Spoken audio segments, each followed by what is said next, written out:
Here's the weirdest NBA teams ever created. Of course, we gotta start with the 2017-2018 Cleveland Cavaliers. Easily the weirdest team ever.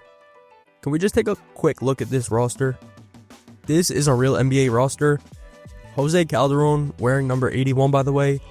Jordan Clarkson, Jay Crowder, Channing Frye, Jeff Green, George Hill, Rodney Hood, LeBron, Kyle Korver, Kevin Love, Larry Nance, Cedi Osman, Big Perk, the freaking GOAT, London Parentis. This is actually a London Parentis collab video. London, come say hi to the people. Alright, that wasn't funny. Anyways, this roster had D Rose, Shumpert, J.R. Smith, Isaiah Thomas, Tristan Thompson, D Wade. My plan was to only read off the notable names off the roster, but literally every single name on the roster is notable, pretty much other than like 3 of them. This roster looks like one of those rosters where you get a 2K My League team, and then you need to fill out the roster, so you just sign notable vets to clear up the end of the bench. Not even counting LeBron, this roster has a combined 24 All-Star selections and 12 All-NBA teams. If we count LeBron, that's 46 All-Stars and 32 All-NBAs. Gotta be one of the most stacked teams ever. And the thing is, well, let me ask you, what do a finals team and a team that finishes 14th in net rating, a completely mid team, what do these two things have in common? Well, apparently everything, because that's this team. Let's start here. Their defensive rating, 29th in the NBA, literally one team away from being the worst offensive team in the league, and they made the finals. Because, well, I guess on paper, this is a super team, and a super team feels like underselling it, if anything. It's like the Avengers, Doomsday. But in reality, this wasn't the team for a full season.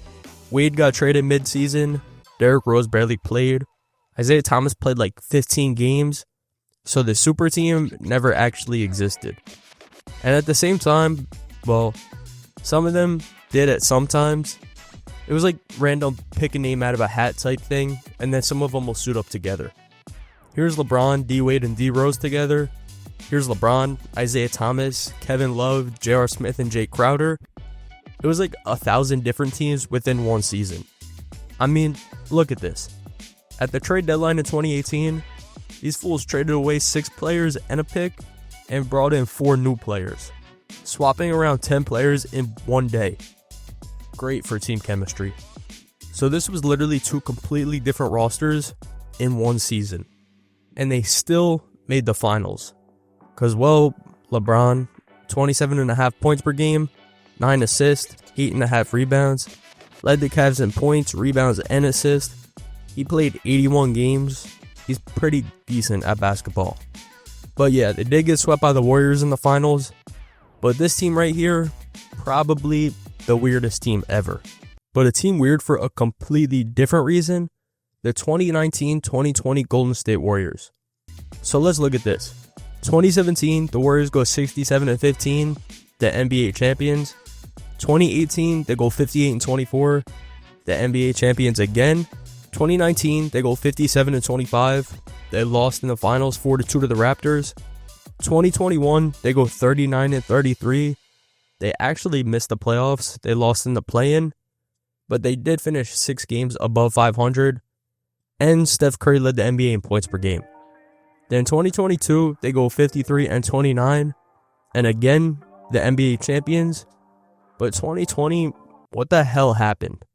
Well, the Warriors go 15-50, the worst record in the NBA. So 3 championships in a 6-year span, 4 finals appearances, and right in between that, they were just randomly the worst team in the NBA for one season. If you told me the Warriors would have went 15-50 the year after losing in the championship, I would have socked you in the dome. But I guess it makes sense when you look at it. I mean, look at this roster. D'Angelo Russell, their leading scorer, played 33 games before getting traded. Steph Curry played 5 games total. Andrew Wiggins got traded for D'Angelo Russell. He played 12 games. So really, this team's leading scorer this year was Alec Burks. By the way, GOAT, Alec Burks, if you know, you know. But the Warriors this year, this is their roster because KD, he left to go to the Nets. Klay tore his ACL. Curry broke his hand after 5 games. So basically, the Warriors lost 3 of their 4 best players immediately. So you know who was this team's leader in rebounds? Willie Cauley-Stein. Blocks? Willie Cauley-Stein. Steals? Almost Willie Cauley-Stein. 0.3 less than Draymond. But yeah, this is the same team that was the greatest team ever assembled 2 years before this. Now their best player was Eric Pascal. They had the 30th best offense in the NBA and the 26th best defense, and they got 15 wins. And how do they celebrate? They picked James Wiseman right in between Anthony Edwards and LaMelo Ball. This is a very good pick if you're trying to make a bad pick. But of course, Devil's Magic is always on their side. They could have picked me for all that mattered. They still won the championship 2 years later. So Golden State Warriors 2020 season, ridiculous. But maybe even more of a ridiculous squad, the 2016-2017 New York Knicks. So the Knicks in the 2016 season, they got 2 guys on their team, Carmelo Anthony and Kristaps Porzingis. And the Knicks executive at the time, it's Phil Jackson. Surely this won't go wrong. So what do they do next? June 22nd, 2016, they trade for Derrick Rose and Justin Holiday. Okay? But then 2 weeks later, they signed Joakim Noah, Courtney Lee, Brandon Jennings, Marshall Plumlee, and Willie Hernan-Gomez. No one's ever called him Guillermo Hernan-Gomez once. Not even himself. But off the bench, the Knicks got Brandon Jennings and Justin Holiday now. But the big selling point, the starting lineup. All 5 positions filled out perfectly. Derrick Rose, Courtney Lee, Carmelo Anthony, Kristaps Porzingis, Joakim Noah. Ran by Phil Jackson. They were calling these boys the Jackson 5. Got them singing I Want You Back before the games. The starting lineup was so hyped. Everyone knows this quote when Derrick Rose said, "They're saying us and Golden State are the super teams." Nobody was saying this besides Ben Stiller, by the way. But on paper, this team did look good. But in reality, this team wasn't good. 31 wins, 12th in the East, not even close to the playoffs. And you might ask, how? Well, let me reintroduce you to Phil Jackson and the triangle offense. Say hi. So Phil Jackson is running the front office, and he decides, you know what this team needs? The triangle offense. The same system that was popular in like the 90s and early 2000s. The triangle offense requires constant ball movement, off-ball cutting, everyone sharing the rock.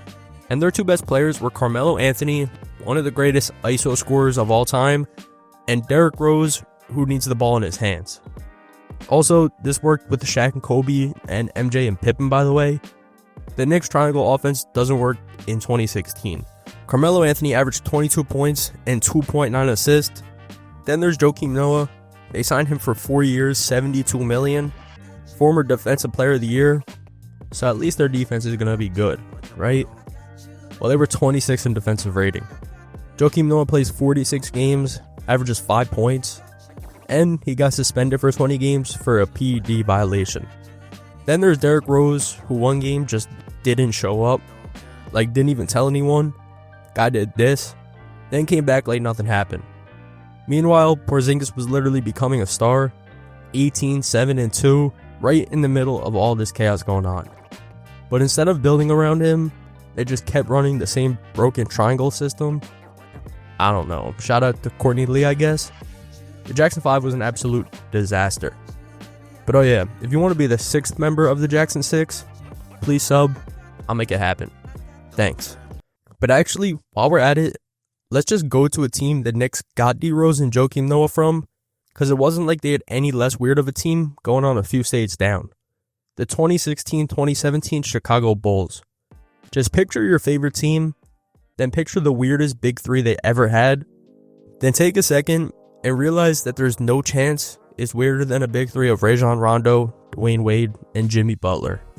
3 elite NBA superstars, all under 6'6", who hit a combined about 0 3-pointers. And the thing is, all 3 of these guys need the ball in their hands. Wade needs the ball to score. Rondo got to run the offense. Butler needs the ball to do, I don't know, like sell coffee or something. And all 3 of these guys, they combine for 7.6 3-point attempts per game. First off, that's not nearly enough threes for your top 3 guys. Second off, flip that number around. But it didn't matter. Their defense was 6th in the NBA. So this team simultaneously one of the best defenses in the league and one of the worst offenses. And their net rating was plus 0.4. So statistically, they were a pretty average team, but they finished 8th in the East. They made the playoffs, they go to Boston, the 1 seed, and they go up 2-0 actually. They take 2 games in Boston, and everyone's going insane. The Bulls are about to pull the biggest upset ever. Then Rondo gets hurt after game 2, and they lose 4 straight. But I genuinely believe if Rondo doesn't get hurt that series, they win. One injury ruins one of the weirdest teams ever.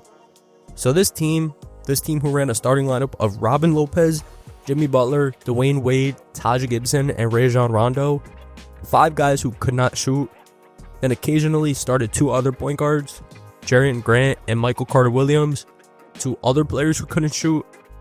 So their top 7 players couldn't shoot, but somehow they're pretty good. Just a weird team overall. But that reminds me, this video is presented by PrizePicks, America's #1 sports pick app. And I've actually got a lineup that I'm rolling with right now. I took the Detroit Pistons to win the NBA Finals. I put $10 on it for a chance to win $166. That's a 16.66 times payout. And honestly, this isn't random, because I feel like if Cade comes back healthy, they have a real path. He runs the offense, and when he's on the floor, the Pistons' efficiency is insane. That completely changes how competitive they are in the East, and honestly, I think they could dominate the East. And that's why I like this spot on PrizePicks. It's simple. You just pick more or less on player stats and even team outcomes, lock in your lineup, and you're set. I'll be posting more of my lineups on there too, so if you want to tell what I'm doing, make sure to follow me on the app so you don't miss anything. And if you've never tried it before, new users can pay $5 and get $50 in lineups instantly when you use code HMA. So download PrizePicks using the link in the description, use code HMA, and let's see if this Pistons pick hits. And as always, play responsibly. Okay, back to the video. But for the next one, I want to talk about this Laker team. And this is a Laker team from, I guess, kind of recently, the 2021-22 LA Lakers. So the Lakers are 2 years off winning the chip at this point. And before this season, they were like the top contender to win it all. They were given 1 of 4 odds. I say do not bet that, by the way, as a donation. Their over-under was 52.5 wins. They finished 33-49. 11th in the West, didn't even sniff the playoffs. But let's look at this roster, because it's almost a part 2 of that one Cavs team. Melo, Trevor Ariza, DJ Augustine, Kent Bazemore, Avery Bradley, Darren Collison, Anthony Davis, Wayne Ellington, Wenyen Gabriel, Talen Horton-Tucker, Dwight Howard, Jay Huff, LeBron, Stanley Johnson, Jamario Cherio, DeAndre Jordan, Mac McClung, Malik Monk, Austin Reeves, Rajon Rondo, Isaiah Thomas, Russell Westbrook. Like, actually, what the hell is this team? And at the time, these guys actually suited up together. Also, this is the second Rondo team in a row. Poor guy. But the Lakers. Here's how this team finished with about 1 win. The Lakers traded for Russell Westbrook and gave up Kentavious Caldwell-Pope, Alex Caruso, and a bunch of other pieces. So now you got LeBron, Anthony Davis, and Russell Westbrook. Sounds great, but Russ actually ended up having the worst season of his career, shot 29% from 3. Then Davis missed 42 games, LeBron missed 26. So the big 3 that everyone was hyped about barely played together. And even when they did, it just didn't work. But then let's look at the rest of the roster. LeBron's 37 years old at this point. Carmelo's 37 also. Dwight's 36. Ariza's 36. Westbrook's 33. This is genuinely one of the oldest rosters in NBA history. And the year before, the Lakers had the best defense in the entire NBA. This year, 21st. So yeah, easily the most expensive disaster in NBA history. For the next one, let's go back in time. 1999 got the Houston Rockets with Hakeem Olajuwon. But nah, actually, the 99 Rockets probably put together the best, worst big 3 ever. Hakeem Olajuwon, Charles Barkley, Scottie Pippen. 3 Hall of Famers, 3 top 25 players of all time. And if you thought, yeah, this team is gonna win the championship, do you even know what video you're watching, dumbass boy?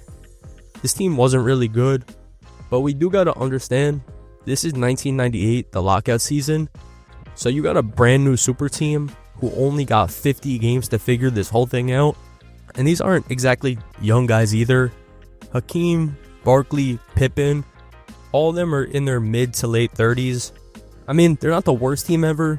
They went 31-19, except they lost in the first round to Shaq and Kobe was about 14 years old at this point, so that couldn't feel good for the Rockets. But basketball-wise, Hakeem and Barkley, they both need the ball in the post, they both need touches, they both got to operate in the paint. Then you bring in Scottie Pippen, who spent his whole career running the break, playing in transition, being a facilitator in a motion offense, playing with Michael Jordan, and now he's playing slow half-court basketball out of the post with 2 other guys who also need the ball. So Pippen publicly calls out Barkley, says he's out of shape. Barkley fires back, and now you got 3 Hall of Famers beefing in the media. Eventually, they do a celebrity boxing match in the middle of the season. No, I'm kidding, they don't. But for real, the Rockets, their defense was supposed to be elite. Pippen, he's one of the best perimeter defenders ever. Hakeem, he's one of the best shot blockers ever. And their defensive rating was 15th. Right in the middle, just average. Then the playoffs come and they run into the Lakers and just lose 3-1. They shot 41% as a team in that series. 3 Hall of Famers shooting 41% and getting bounced in the first round. For Pippen, it was his first ever first round exit. After winning 6 championships with the Bulls, his first year away from Jordan, a first round exit with 2 Hall of Famers next to him. Brutal big 3 attempt here. But for the next one, I want to talk about a team I love, because honestly, I think it's just so funny that the Suns management made this team and thought it would work. The 2014-2015 Phoenix Suns.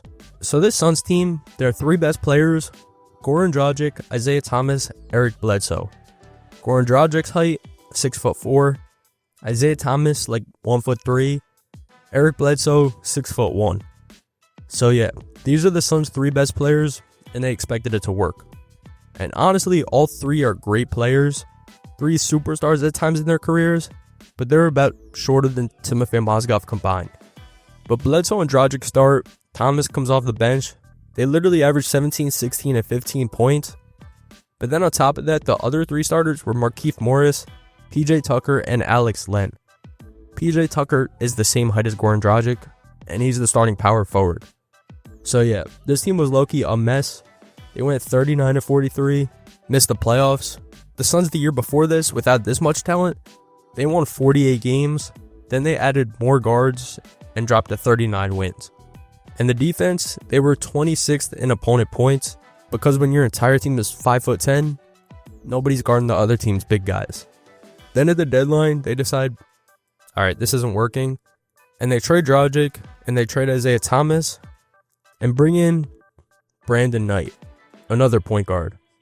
So yeah, whoever was running the Suns that year just had a dartboard with names on it, and him and his boys just thought it would be funny to run whoever the dart lands on. But then, for the next one, let's go to 2001-2002, the Portland Trailblazers. This team is literally called the Jailblazers, because they just did, well, whatever. And the thing is, this team was low-key stacked. Let's go through the roster real quick. Rasheed Wallace set the NBA record for technical fouls, 41 in a season. Damon Stoudemire got caught in an airport with marijuana wrapped in tinfoil. Obviously not a big deal now, but at the time it was. Ruben Patterson had a felony case before he even got to Portland. Shawn Kemp went to rehab for cocaine use in 2001. And Zach Randolph got in a fight with Ruben Patterson during practice and gave him a fractured eye socket. So you got everything on this team. And the crazy part is, they won 49 games. They were good as hell. Rasheed Wallace was averaging 19 and 8. Bonzi Wells averaged 17. Scottie Pippen's in this rotation. Steve Kerr's in this rotation. They were a legitimate contender level roster. Just, they were a mess off the court. Then, Bonzi Wells, He gets asked about the fans and says they don't matter to us. He gets a $50,000 fine for saying that out loud. Then their fans, who are already pissed, they start bringing signs to games that say trade Whitsitt.